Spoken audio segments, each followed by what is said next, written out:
Habakkuk chapitre 1er. Nous allons lire tout le chapitre 1er. Je vous ferai grâce de la lecture du chapitre 2, les versets 2 à 4, qui sera considéré dans la prédication, mais nous n'allons pas les lire pour pouvoir écouter la lecture, frères et sœurs, mes bien-aimés. Habakkuk chapitre 1er.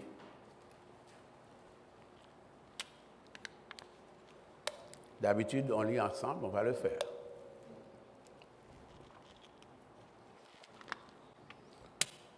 Lisons ensemble. Oracle révélé à Habakkuk, le prophète. Jusqu'à quand, ô Éternel, j'ai crié et tu n'écoutes pas. J'ai crié vers toi à la violence et tu ne secours pas. Pourquoi me fais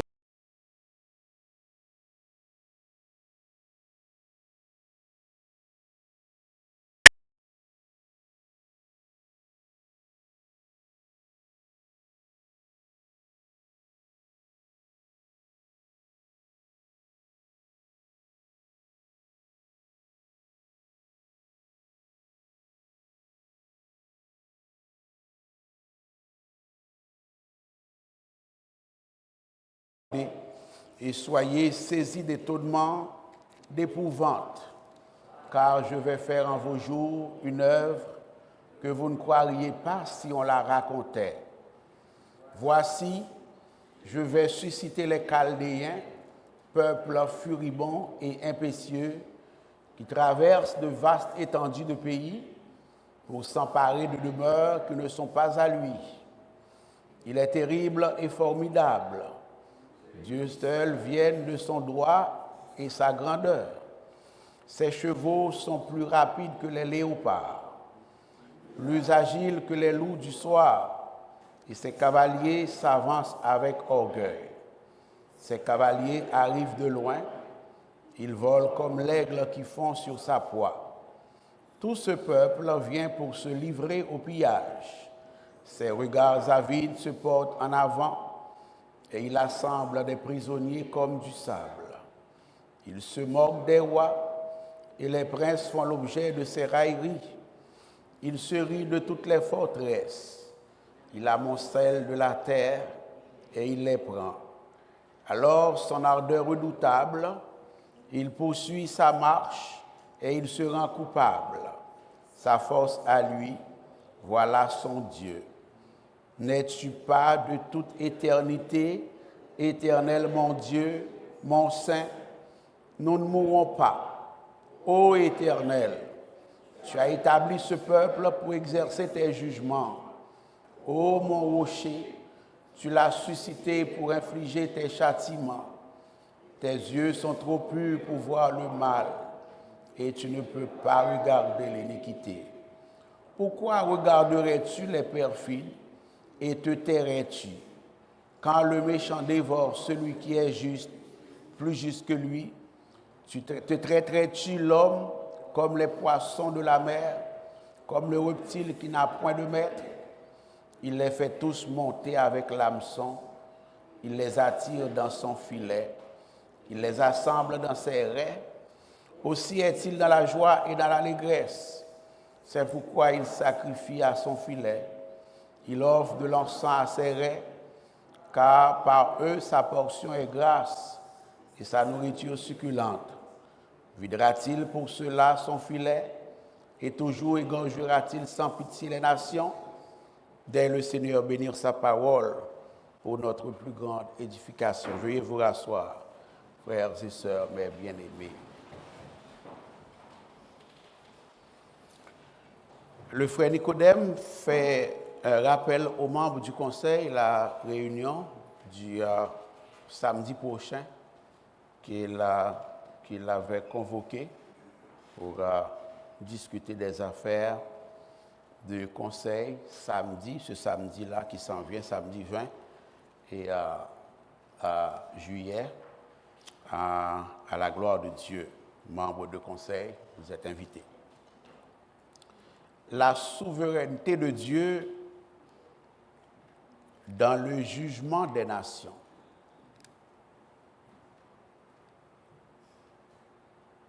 La souveraineté de Dieu dans le jugement des nations.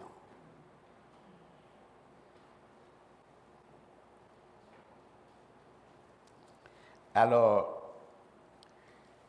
et la souveraineté de Dieu dans le jugement des nations, c'est la souveraineté de Dieu sur les nations. Dieu juge les nations parce qu'il est souverain sur les nations.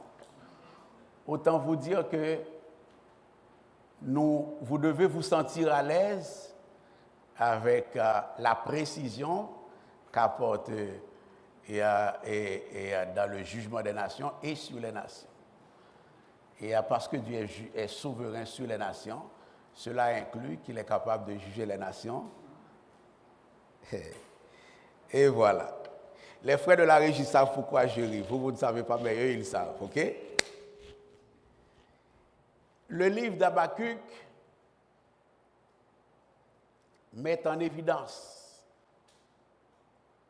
un serviteur de Dieu comme vous, comme moi. Un homme de Dieu comme vous, pour les autres hommes, pour les frères. Et un homme de Dieu, un serviteur de Dieu comme vous, les servantes de Dieu que vous êtes déjà. Hein? Et il nous montre ce serviteur dans un état de colère, dans un état de confusion, dans un état de découragement, ne serait-ce que pendant un court laps de temps, soit dit en passant. Et Habakkuk était dans la colère, le découragement, la tristesse, l'angoisse, la confusion, parce que il constatait la souffrance, l'injustice et la méchanceté, la violence qui sévissait dans le royaume de Juda. Ce que Habakkuk a vu, c'était que le péché du peuple de Juda allait croissant, augmentait de plus en plus. Et pour Habakkuk, selon sa vision des choses, dans le moment,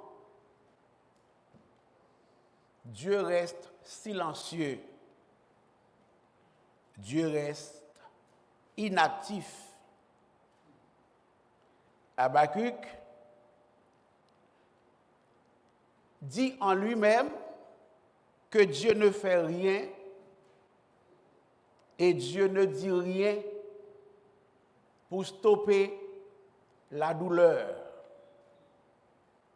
la souffrance de son peuple meurtri, ravagé par le péché et les conséquences du péché.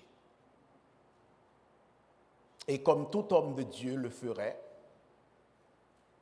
Habakkuk prie sans cesse, et cela en versant de chaudes larmes. Et il demande à Dieu, dans ses prières, quand est-ce que cette situation va finir. Cependant, frères et sœurs, Habakkuk dit, il n'a trouvé aucune réponse de la part du Seigneur. D'où la raison pour laquelle il persiste en demandant au Seigneur, pourquoi n'interviens-tu pas pour corriger cette situation? Pourquoi ce climat de violence, de méchanceté, de mépris de ta parole? Pourquoi cet état de choses doit-il continuer à Juda? Jusqu'à quand? Verset 2 à 3a, nous l'avons lu ensemble. Jusqu'à quand, ô Éternel, j'ai crié et tu n'écoutes pas. J'ai crié vers toi à la violence et tu ne secours pas. Pourquoi me fais-tu voir l'iniquité? Pourquoi contemples-tu l'injustice? Pourquoi l'oppression et la violence sont-elles devant moi? Frères et sœurs, il n'est pas rare d'entendre à peu près ces mêmes questions autour de nous aujourd'hui. Les temps ont changé, mais parfois les situations peuvent se ressembler. Pourquoi Dieu permet-il la souffrance alors qu'on dit que Dieu est un Dieu bon? Pourquoi Dieu permet-il tant d'oppression sur la terre alors qu'on dit que Dieu est un Dieu bon? Pourquoi les méchants prospèrent-ils? Pourquoi les enfants de Dieu sont-ils eux aussi obligés de souffrir?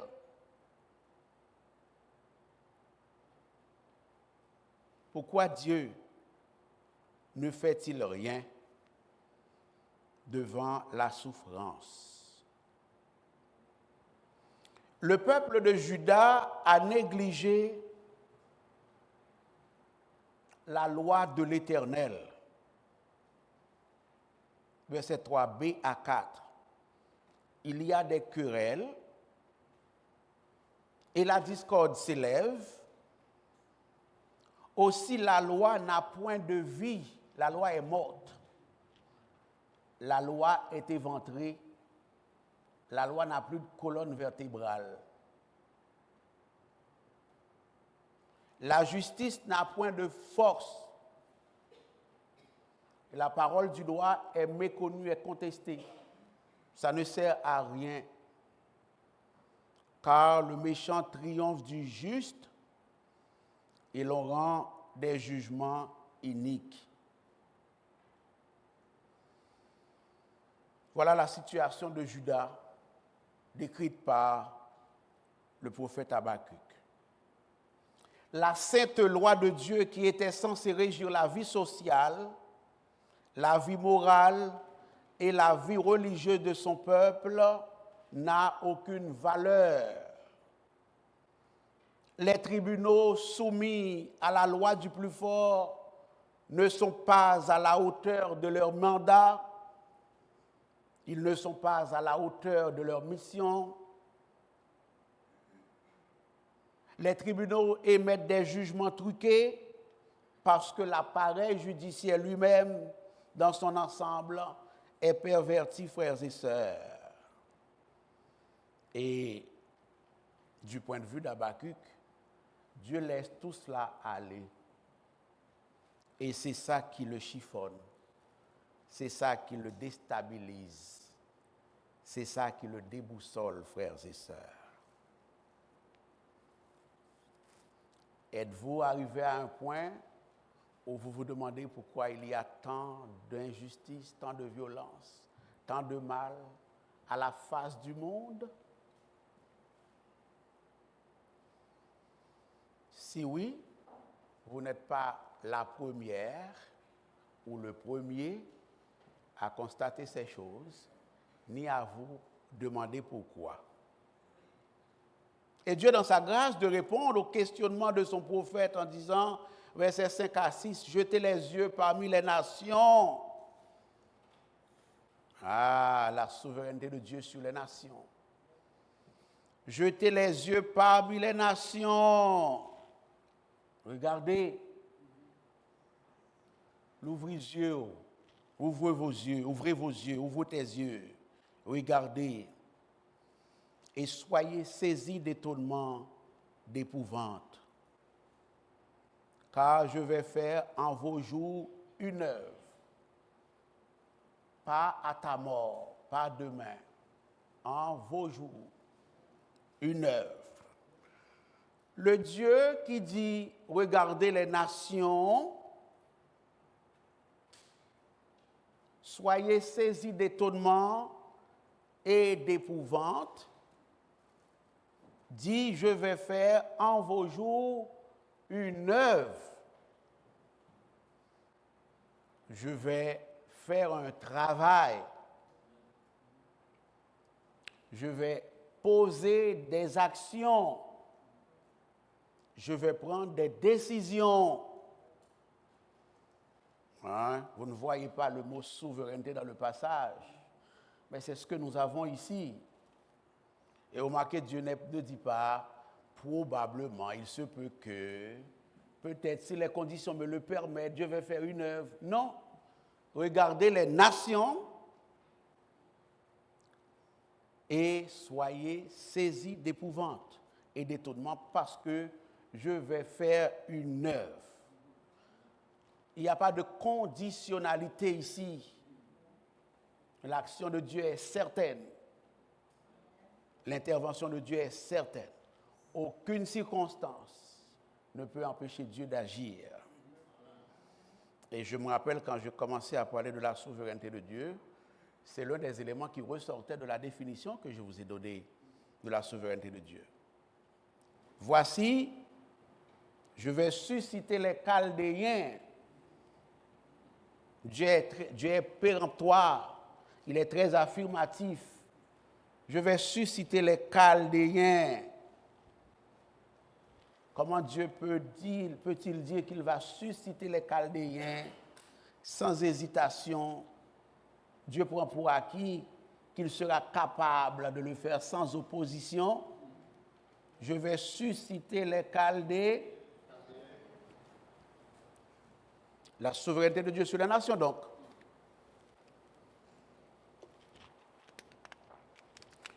Et les Chaldéens ne pourront pas dire qu'ils ne veulent pas être suscités par Dieu.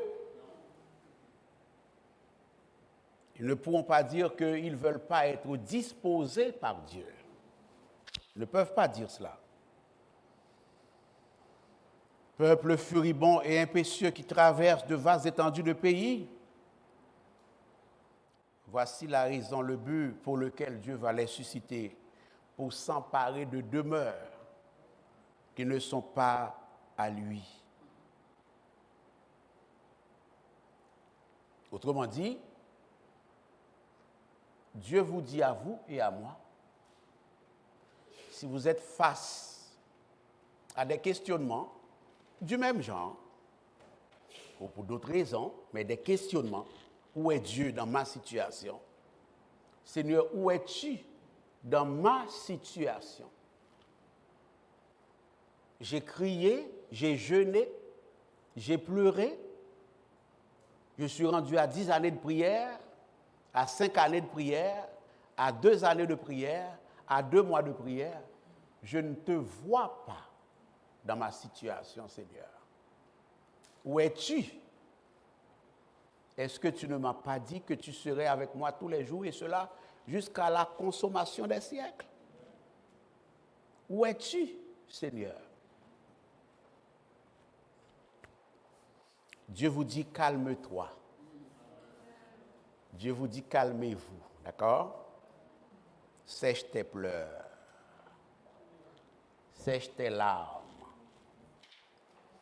Il te voit. Il voit la situation. Il voit les demandes. Il voit les besoins. Il écoute et il entend. C'est pas pareil. Il écoute et il entend vos prières. Ne t'en fais pas, mon homme, mon enfant, sois confiant. Je n'ai pas changé.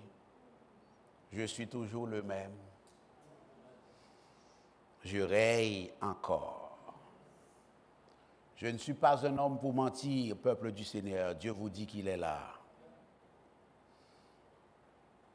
C'est ce que Dieu dit, oui, à Habakkuk. Je suis vivant au siècle des siècles. Dieu vous dit, peuple du Seigneur, qu'il voit la situation. Il n'est pas en train de dormir. Dieu eut à dire à Habakkuk qu'il ne se refuse pas à porter assistance aux personnes en danger, lui, le Dieu de compassion. Nous avons une loi, oui, dans la législation du Canada, mais en tout cas très sûrement du Québec. On parle de refus de porter assistance ou refus d'assistance aux personnes en danger, en souffrance. Alors, si les hommes sont capables d'aller jusqu'à concevoir une loi obligeant toi, moi, à porter assistance aux personnes en danger, à plus forte raison, Dieu, lui, est prêt, est disposé, est prompt à apporter assistance aux personnes en danger, aux personnes en souffrance, pas vrai l'Église? Dieu vous dit, l'oratoire, qu'il est en train d'agir pendant même que tu te questionnes. Vos questionnements peuvent être légitimes. Pendant même que tu te questionnes, te demandant où est Dieu dans tout cela, dans ma situation, Dieu vous dit, pendant que tu t'agites, tu te questionnes, tu pleures, tu gémis, tu pries, il vous dit que son plan à lui est en train de s'exécuter, quoique tu ne vois pas sa main. La main de Dieu, j'ai une étude à venir, si Dieu veut, sur la main de Dieu. La main de Dieu est en train de te protéger pendant que tu t'agites. La main de Dieu est en train de parer des coups pour toi pendant que tu t'agites. La main de Dieu est en train de tresser des choses pour toi dans l'invisible pendant que tu t'agites, pendant que tu te questionnes. Voilà pourquoi dans nos moments de questionnement, comme ce fut le cas pour Habakkuk, nous devons demander à Dieu de nous envoyer une révélation supplémentaire dans nos questionnements. Mon plan, dit Dieu, est en train de s'accomplir, quoique ma main soit invisible. Je vais agir. Judas ne restera pas impuni. Dieu est en train d'agir, mais le prophète ne le sait pas. Dans ma situation, Dieu est pas peut-être, remarquez, je n'ai pas dit peut-être en train d'agir, non. Dans ma situation, Dieu est en train de travailler. Dieu est en train d'agir. Dieu est en train de penser. Dieu pense à moi. Mon dossier est sur le bureau divin. Vous avez eu de l'expérience au bureau? Beaucoup d'entre vous. Quand nous avons une pile de dossiers sur nos bureaux, qu'est-ce qu'on fait? On prend chaque dossier un à la fois, pas vrai? Ainsi, on sait que parfois, s'il y a des gens qui ont accès en haut lieu, ils peuvent nous dire, ils peuvent nous dire que maintenant, on est à tel dossier, ou on est entre lettre A à lettre H, à lettre B, par exemple. Pas vrai? Laissez-moi vous dire. Si Dieu veut, il peut traiter chaque dossier un à un. Mais dans l'invisible, par sa souveraineté, il peut traiter tous les dossiers en même temps. Le plan de Dieu est en train d'être établi, frères et sœurs, contrairement à ce que l'homme peut penser. Dieu dit à Habakkuk, pour ceux qui le concernent, nous avons élargi le cadre à toute forme de questionnement, mais lui, son questionnement était à la souffrance et à l'injustice. Dieu dit à Habakkuk que la justice ne sera pas bafouée à jamais à Juda. Il va agir. Il a parlé très clairement à Habakkuk. Malgré toutes les apparences, je suis aux commandes. Dieu est aux commandes malgré toute apparence. Mais, vous l'aurez remarqué, même lorsque Dieu a fini de lui parler de ce qui va arriver à Juda, dans ses inconséquences, pour vous et moi, on pense que ça devrait être assez pour Habakkuk, assez pour son soulagement, assez pour sa consolation. Ouais. Mais Habakkuk a un autre problème. On parle de la souveraineté de Dieu sur les nations, pas oublier.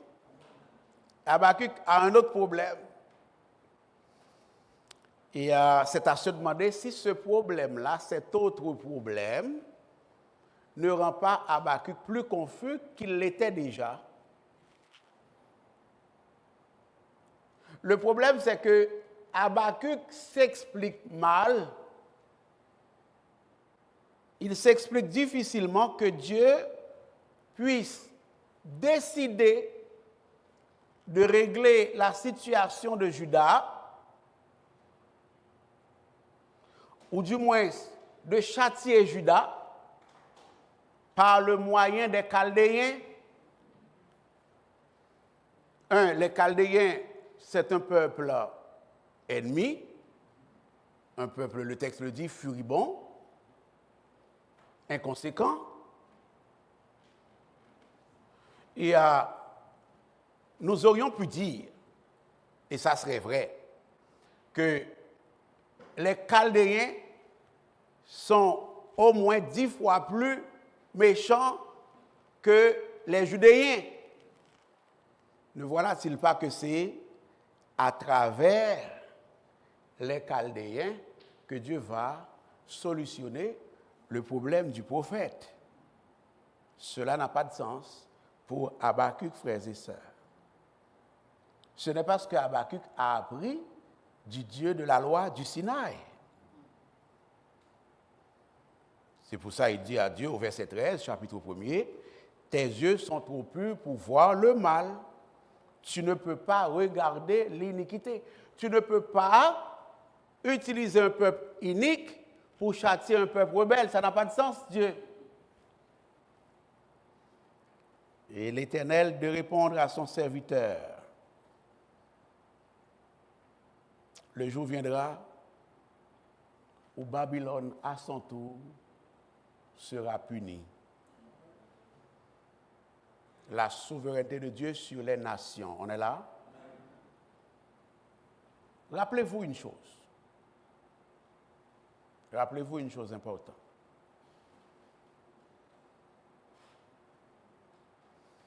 Il n'y a rien qui puisse t'arriver sans que Dieu ne le sache. Il n'y a rien qui puisse t'arriver sans que Dieu ne le permette. Il n'y a rien qui puisse t'arriver sans que Dieu soit incapable de le contrôler. Ce genre de texte est destiné à nous enseigner cela aussi. J'ai déjà dit sur cette chaire que le hasard n'existe pas. Okay? Bibliquement, le hasard n'existe pas parce que Dieu est souverain. Dieu est en arrière de tous les événements.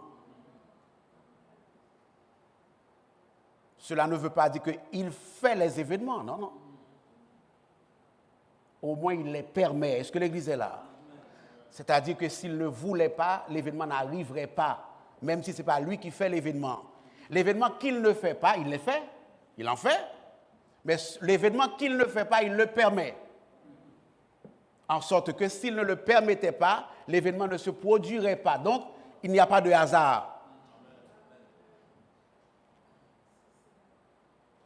ce texte nous montre que Dieu est aux commandes des choses. Il voit, il établit des plans, il pense, il agit, il annonce quand il veut annoncer ce qu'il va faire, mais on comprend que tout est déjà réglé, tout est déjà établi dans son trône. Et le moment venu, on les voit dans le visible. C'est très important aujourd'hui pour nous.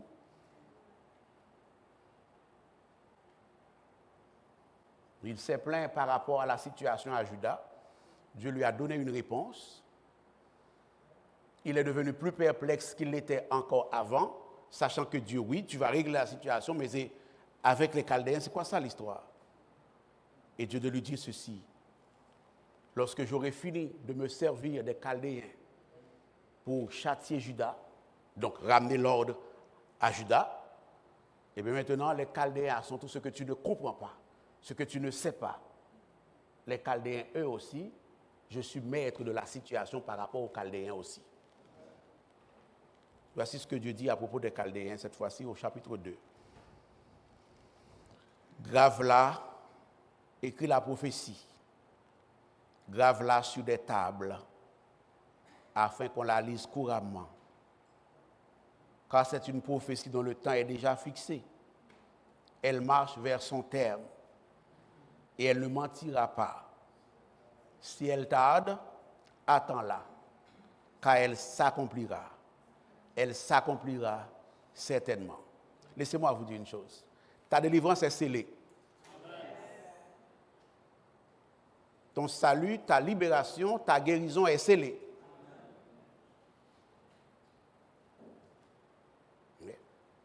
C'est scellé. Tout est déjà réglé. Tout est déjà établi. Tout est déjà planifié pour ton salut, pour ta délivrance, pour la solution à ton problème. Le reste, c'est pour que ton témoignage soit plus vibrant. L'attente, c'est pour que ton témoignage soit plus éloquent. Est-ce que l'Église est là? C'est pour que tu aies des choses à dire pour la gloire de Dieu, le reste. Dans le visible, tu ne vois rien, mais dans le ciel, le problème est déjà solutionné. Est-ce que l'Église est là? Ton ennemi est déjà vaincu dans le visible, dans l'invisible. Sur le bureau de Dieu, c'est réglé déjà. Dieu a signé, c'est réglé. Dieu a décrété, c'est réglé déjà. Tu n'as pas reçu la lettre encore. Elle est encore à la poste probablement. Mais la lettre de libération, d'élargissement est déjà signée. Est-ce que l'Église est là?